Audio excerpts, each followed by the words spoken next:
A simple pendulum oscillating in air has a period √3 seconds.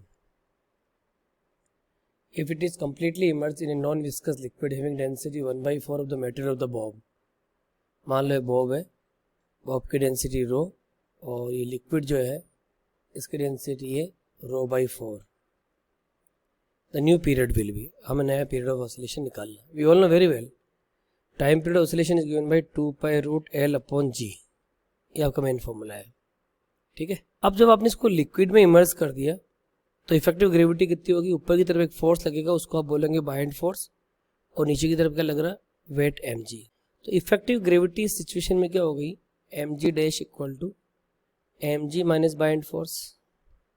Mass is given by density into volume into gravity. Buoyant force is given by ρ/4 into volume into gravity.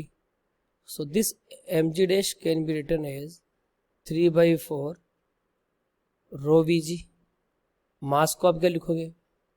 Total density into volume, g dash the effective gravity 3/4 ρVg.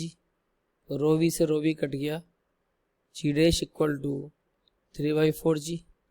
तो new time period will be written as t dash equal to 2π√L/G dash. G dash की क्या लिखोगे? 3g/4. Further we will write it, इसी format में लेना है अपने को. तो 2π√L/G तो एक तरफ लिख लो. अब ब्रैकेट में क्या बच गया? √4. √4 का मतलब 2, और नीचे क्या बच गया? √3.